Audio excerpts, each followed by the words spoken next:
നിശബ്ദതയ്ക്കും ബഹളത്തിനുമിടയിൽ ഏറ്റവും കൃത്യമായ ആ കഥകൾ കേൾക്കാൻ welcome to the perfect volume.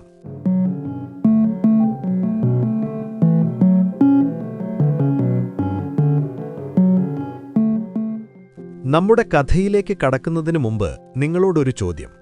നിങ്ങൾ അവസാനമായി ഒരു KFC കഴിച്ചത് എന്ന് എവിടെ വച്ചായിരുന്നു? അത് നിങ്ങളുടെ സുഹൃത്തുക്കളോടൊപ്പമുള്ള ഒരു യാത്രയിലാണോ, അതോ വീട്ടിലിരുന്ന് ഒരു സിനിമ കാണുമ്പോഴാണോ?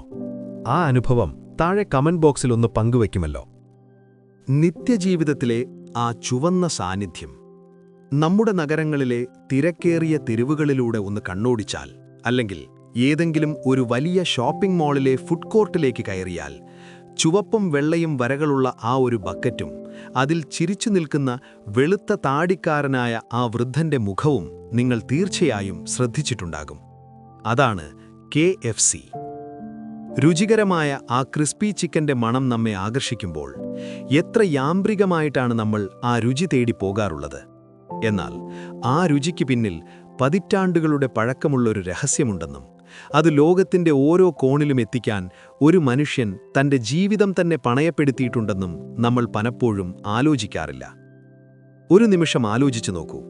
ഇന്ന് ലോകത്തിലെ 145-ലധികം രാജ്യങ്ങളിൽ 25,000-ലധികം ഔട്ട്ലെറ്റുകളിലായി ഈ ചിക്കൻ സാമ്രാജ്യം പടർന്ന് പന്തലിച്ചു നിൽക്കുന്നു.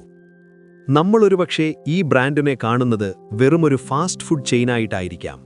എന്നാൽ ഇതിന്റെ പിന്നിലെ സൈക്കോളജിയും ബിസിനസ് തന്ത്രങ്ങളും പരിശോധിച്ചാൽ അതൊരു മനുഷ്യന്റെ തോൽക്കാൻ മനസ്സില്ലാത്ത പോരാട്ടത്തിന്റെ ചരിത്രമാണെന്ന് നമുക്ക് മനസ്സിലാകും. ഈ ചിക്കൻ സാമ്രാജ്യം ഇന്ന് നമ്മുടെ ഭക്ഷണശീലങ്ങളെ മാത്രമല്ല നിർണ്ണയിക്കുന്നത്, പരാജയങ്ങളിൽ നിന്ന് എങ്ങനെ ഒരാഗോള ബ്രാൻഡ് കെട്ടിപ്പടുക്കാമെന്നതിനെക്കുറിച്ച് നമ്മെ ചിന്തിപ്പിക്കുകയും ചെയ്യുന്നു. ഇതിന്റെയെല്ലാം തുടക്കം അമേരിക്കയിലെ ഒരു കുഞ്ഞു വീട്ടിലെ അടുക്കളയിൽ നിന്നാണ്. ഹാർലാൻഡ് സാൻഡേഴ്സ് എന്ന മനുഷ്യൻ തന്റെ 65-ാം വയസ്സിൽ വെറും $105 ഇറങ്ങിത്തിരിച്ച ആ യാത്ര വെറുമൊരു ബിസിനസിന്റെ വളർച്ചയുടെ കഥയല്ല, മറിച്ച് ലോകം മുഴുവൻ നോ എന്ന് പറഞ്ഞപ്പോഴും സ്വന്തം കൈപുണ്യത്തിൽ വിശ്വസിച്ച ഒരു മനുഷ്യൻ നടത്തിയ പോരാട്ടത്തിന്റെ നേർചിത്രമാണത്. ആ ചുവന്ന ബക്കറ്റുകൾക്ക് പറയാനുള്ളത് നിശ്ചയദാർഢ്യത്തിന്റെ ഒരു വലിയ ചരിത്രമാണ്. 1890 സെപ്റ്റംബർ 9 അമേരിക്കയിലെ ഇൻഡിയാനയിലുള്ള ഹെൻറിവിൽ എന്ന ഗ്രാമത്തിൽ ഒരു സാധാരണ കർഷക കുടുംബത്തിലാണ് ഹാർലാൻഡ് ഡേവിഡ് സാൻഡേഴ്സ് ജനിക്കുന്നത്. മിക്ക വലിയ വിജയകഥകളെയും പോലെ സാൻഡേഴ്സിന്റെ തുടക്കവും അത്ര സുഖകരമായിരുന്നില്ല. അദ്ദേഹത്തിന് വെറും 6 വയസ്സുള്ളപ്പോൾ അച്ഛൻ അപ്രതീക്ഷിതമായി മരിക്കുന്നു. അതോടെ ആ കുടുംബത്തിന്റെ താളം തെറ്റി.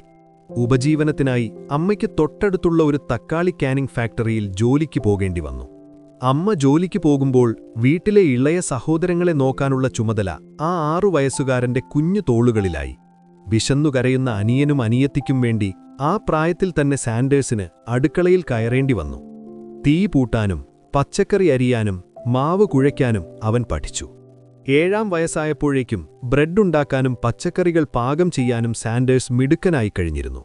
മറ്റുള്ളവർ പുറത്ത് കളിച്ചു നടക്കുമ്പോൾ സാൻഡേഴ്സ് അടുക്കളയിലെ പുകയ്ക്കും കരിക്കും ഇടയിലായിരുന്നു. ആ കഷ്ടപ്പാടുകൾക്കിടയിലാണ് താൻ പാചകം ചെയ്യുന്നത് മറ്റുള്ളവർക്ക് വലിയ സന്തോഷം നൽകുന്നുണ്ടെന്ന് അദ്ദേഹം ആദ്യമായി തിരിച്ചറിയുന്നത്. പക്ഷേ ആ സന്തോഷം അധികകാലം നീണ്ടുനിന്നില്ല. അമ്മ 2ാമത് വിവാഹം കഴിച്ചതോടെ സാൻഡേഴ്സിന്റെ ജീവിതം കൂടുതൽ ദുസ്സഹമായി. രണ്ടാനച്ഛന്റെ ക്രൂരമായ മർദ്ദനങ്ങൾ സഹിക്കവയ്യാതെ വെറും 12-ാം വയസ്സിൽ ആ കുട്ടി വീട് വിട്ടിറങ്ങി. അവിടെ നിന്ന് തുടങ്ങുകയായിരുന്നു സാൻഡേഴ്സ് എന്ന മനുഷ്യന്റെ അലച്ചിലുകൾ. ഒരു കർഷക തൊഴിലാളിയായും പെയിന്ററായും ട്രാം കണ്ടക്ടറായും അദ്ദേഹം പണിയെടുത്തു. 14-ാം വയസ്സിൽ റെയിൽവേയിൽ ഒരു ഫയർമാനായി ചേരുമ്പോൾ അദ്ദേഹം വിചാരിച്ചത് തന്റെ ജീവിതം പച്ചപിടിച്ചു എന്നാണ്. പിന്നീട് ഇൻഷുറൻസ് ഏജന്റായും ടയർ സെയിൽസ്മാനായും എന്തിനൊരു നിയമബിരുദം നേടി വക്കീലായും അദ്ദേഹം വേഷങ്ങൾ മാറി മാറി അണിഞ്ഞു.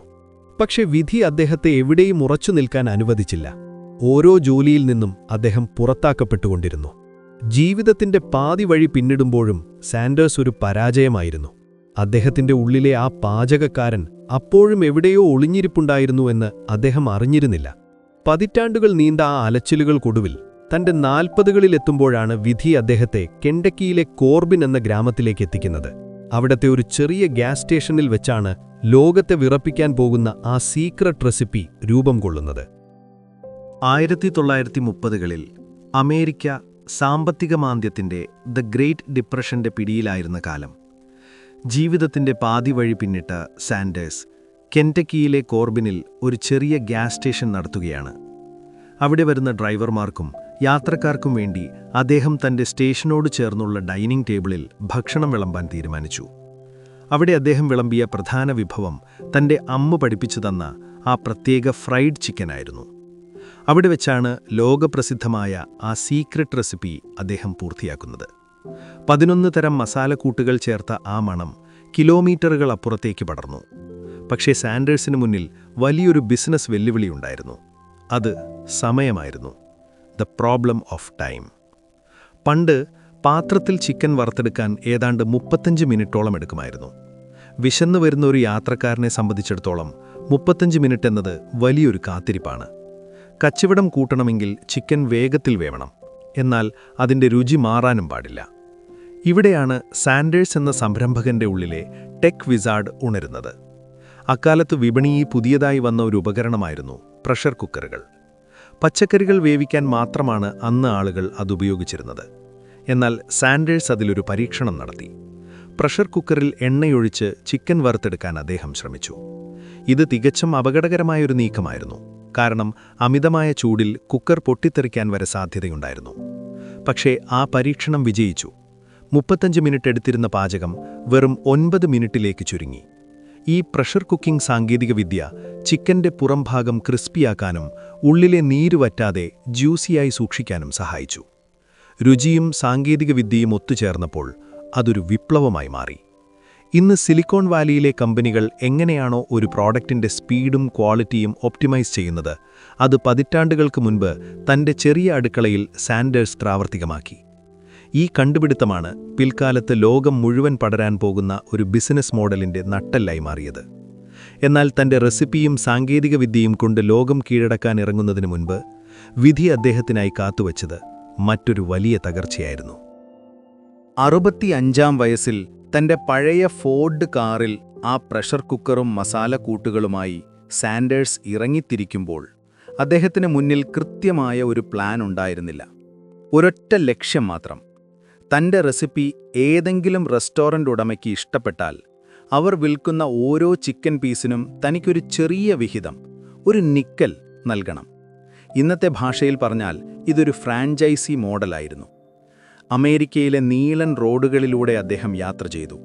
പണമില്ലാത്തതുകൊണ്ട് പല രാത്രികളിലും അദ്ദേഹം ആ പഴയ കാറിന്റെ പിൻസീറ്റിലായിരുന്നു ഉറങ്ങിയിരുന്നത്. ഓരോ റെസ്റ്റോറൻറ്റിലും ചെന്ന് അദ്ദേഹം തന്റെ റെസിപ്പി വിശദീകരിക്കും. അവിടെയുള്ള പാചകക്കാർക്ക് മുന്നിൽ ചിക്കൻ ഉണ്ടാക്കി കാണിക്കും. പക്ഷേ ഫലം നിരാശാജനകമായിരുന്നു. ആലോചിച്ചു നോക്കൂ, വെള്ള സ്യൂട്ടണിഞ്ഞ ഈ വൃദ്ധനെ കണ്ട് പല റെസ്റ്റോറന്റ് ഉടമകളും ചിരിച്ചു. ഈ പ്രായത്തിൽ ഇയാൾക്ക് ഭ്രാന്താണോ എന്ന് പലരും പരസ്യമായി ചോദിച്ചു. പക്ഷെ സാൻഡേഴ്സ് പിന്മാറിയില്ല. 10 തവണയല്ല, 100 തവണയല്ല, കൃത്യം 1009 തവണയാണ് അദ്ദേഹം നോ എന്ന മറുപടി കേട്ടത്. ഓരോ തവണ നിരസിക്കപ്പെടുമ്പോഴും അദ്ദേഹം തന്റെ റെസിപ്പിയിലും പാചകരീതിയിലും കൂടുതൽ ആത്മവിശ്വാസം കണ്ടെത്തുകയായിരുന്നു ചെയ്തത്. 1010ാമത്തെ തവണയാണ് അദ്ദേഹത്തിന് ആദ്യത്തെ യെസ് ലഭിക്കുന്നത്. യൂട്ടായിലെ പീറ്റ് ഹാർമൻ എന്ന റെസ്റ്റോറന്റ് ഉടമ സാൻഡേഴ്സിന്റെ റെസിപ്പിയിൽ ഒരു വലിയ സാധ്യത കണ്ടു.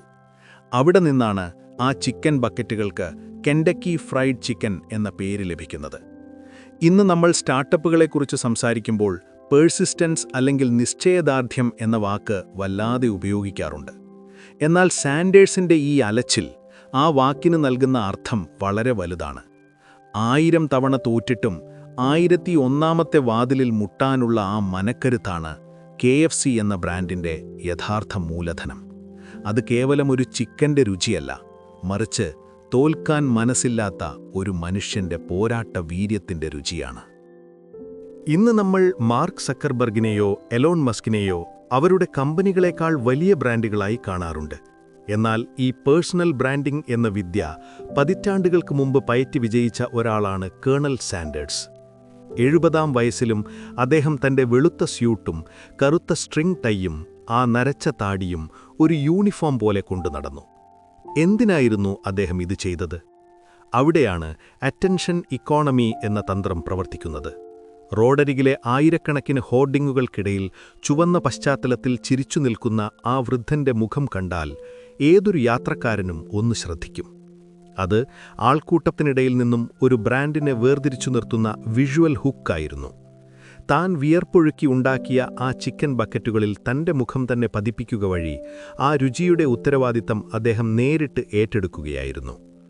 സാൻഡേഴ്സ് മറ്റൊരു കാര്യം കൂടി ശ്രദ്ധിച്ചു. 1957 അദ്ദേഹം ആദ്യമായി അവതരിപ്പിച്ച ചിക്കൻ ബക്കറ്റ് വെറുമൊരു പാക്കിംഗ് രീതിയായിരുന്നില്ല, അതൊരു സോഷ്യൽ എഞ്ചിനീയറിംഗ് കൂടിയായിരുന്നു. വീട്ടമ്മമാർക്ക് അടുക്കളയിൽ നിന്ന് ഒരവധി എന്നതായിരുന്നു അദ്ദേഹത്തിന്റെ മുദ്രാവാക്യം. ഒരു ബക്കറ്റ് ചിക്കൻ വാങ്ങി വീട്ടിലെത്തിയാൽ കുടുംബത്തിലെ എല്ലാവർക്കും ഒപ്പമിരുന്ന് കഴിക്കാം. ഈ ഫാമിലി മീൽ എന്ന കൺസെപ്റ്റ് അമേരിക്കൻ കുടുംബങ്ങൾക്കിടയിൽ KFCയെ ഒരു ഒഴിവാക്കാനാവാത്ത ഘടകമാക്കി മാറ്റി. ഇന്ന് നമ്മൾ സോഷ്യൽ മീഡിയയിൽ ഒരു പോസ്റ്റ് ലൈക്ക് ചെയ്യുമ്പോൾ കിട്ടുന്ന ആ ഡോപ്പമിൻ ഹിറ്റ് പോലെയായിരുന്നു അന്ന് KFC നൽകിയ രുചിയും സൗകര്യവും. 73-ാം വയസ്സിൽ അദ്ദേഹം കമ്പനി വിറ്റെങ്കിലും മരണം വരെ ആ ബ്രാൻഡിന്റെ മുഖമായി അദ്ദേഹം ജീവിച്ചു. മനുഷ്യന്റെ സൈക്കോളജിയെയും രുചിയോടുള്ള അഭിനിവേശത്തെയും സൗകര്യത്തിനുള്ള ആഗ്രഹത്തെയും ഒരുമിച്ച് ചേർത്തുവയ്ക്കാൻ ആ വൃദ്ധന് സാധിച്ചു. ഒരു സംരംഭകൻ എങ്ങനെ തന്റെ ജീവിതത്തെ തന്നെ ഒരു ബ്രാൻഡാക്കി മാറ്റണം എന്നതിന്റെ ഏറ്റവും മികച്ച ഉദാഹരണമാണ് കേണൽ സാൻഡേഴ്സ്. പരാജയപ്പെട്ട ഒരു സെയിൽസ്മാനിൽ നിന്നും ഒരു ആഗോള ഐക്കണിലേക്കുള്ള അദ്ദേഹത്തിന്റെ മാറ്റം ബിസിനസ് സ്കൂളുകളിൽ ഇന്നും ഒരു വലിയ കേസ് സ്റ്റഡിയാണ്. നമ്മൾ ആസ്വദിച്ചു കഴിക്കുന്ന ഓരോ ചിക്കൻ പീസിനു പിന്നിലും 1009 തവണ തിരസ്കരിക്കപ്പെട്ടിട്ടും തളരാത്ത ഒരു മനുഷ്യന്റെ ആത്മവിശ്വാസത്തിന്റെ രുചിയുണ്ട്. ഇന്ന് ലോകമെമ്പാടുമുള്ള 145-ലധികം രാജ്യങ്ങളിൽ KFC പടർന്ന് പന്തലിച്ചു നിൽക്കുമ്പോൾ അത് സാൻഡേഴ്സ് എന്ന മനുഷ്യന്റെ നിശ്ചയദാർഢ്യത്തിന്റെ സ്മാരകം കൂടിയാണ്. ഒരു നിമിഷം ആലോചിച്ചു നോക്കൂ. 65-ാം വയസ്സിൽ തന്റെ പക്കലുണ്ടായിരുന്ന ആ $105 മാത്രം ഒതുങ്ങിപ്പോകാൻ സാൻഡേഴ്സ് തീരുമാനിച്ചിരുന്നെങ്കിൽ ഇന്ന് ലോകത്തിന് ഈ രുചി അന്യമാകുമായിരുന്നു. താൻ പരാജയപ്പെട്ടു എന്ന് സ്വയം മുദ്രകുത്തി പിന്മാറാതെ തന്റെ കൈപുണ്യത്തിൽ വിശ്വസിച്ച് വീണ്ടും ഇറങ്ങിത്തിരിച്ച ആ പോരാട്ടവീര്യമാണ് യഥാർത്ഥത്തിൽ ഈ സാമ്രാജ്യത്തിന്റെ അടിത്തറ. ജീവിതം നിങ്ങളെ തോൽപ്പിച്ചു എന്ന് തോന്നുമ്പോൾ, അല്ലെങ്കിൽ നിങ്ങൾ സ്വയം ഒരു പരാജയമാണെന്ന് വിശ്വസിക്കുമ്പോൾ കേണൽ സാൻഡേഴ്സിനെ ഓർക്കുക. വിജയിക്കാൻ പ്രായമൊരു തടസ്സമല്ലെന്നും ഓരോ പരാജയവും പുതിയൊരു തുടക്കത്തിനുള്ള ഇന്ധനമാണെന്നും അദ്ദേഹത്തിന്റെ ജീവിതം നമ്മെ പഠിപ്പിക്കുന്നു. മനുഷ്യന്റെ മനസ്സിനെ സ്വാധീനിക്കുന്ന രുചിയും അത് വിൽക്കാൻ അദ്ദേഹം പ്രകടിപ്പിച്ച അപാരമായ ക്ഷമയും ഒത്തുചേർന്നപ്പോൾ ഉണ്ടായതൊരു ബിസിനസ് മാത്രമല്ല, അത് ലോകത്തിലെ ഏറ്റവും വലിയ വിജയഗാഥകളിലൊന്നായി മാറി. നമ്മൾ വെറുതെ ഒരു റെസ്റ്റോറന്റിൽ കയറി ഭക്ഷണം കഴിച്ചിറങ്ങിപ്പോകുന്നു എന്നതിനപ്പുറം ആ ചുവന്ന ബക്കറ്റിന് പറയാനുള്ളത് ഇത്തരം ചില മനുഷ്യരുടെ കഠിനാധ്വാനത്തിന്റെ കഥ കൂടിയാണ്. കൃത്യമായി അറിഞ്ഞുപയോഗിക്കുകയാണെങ്കിൽ നമ്മുടെ കയ്യിലുള്ള ചെറിയ കഴിവുകളെപ്പോലും വലിയ സമ്പത്താക്കി മാറ്റാൻ നമുക്ക് സാധിക്കുമെന്ന് തിരിച്ചറിവിൽ നമുക്ക് തൽക്കാലം നിർത്താം. മറ്റൊരു കഥയുമായി നമുക്ക് വീണ്ടും കാണാം.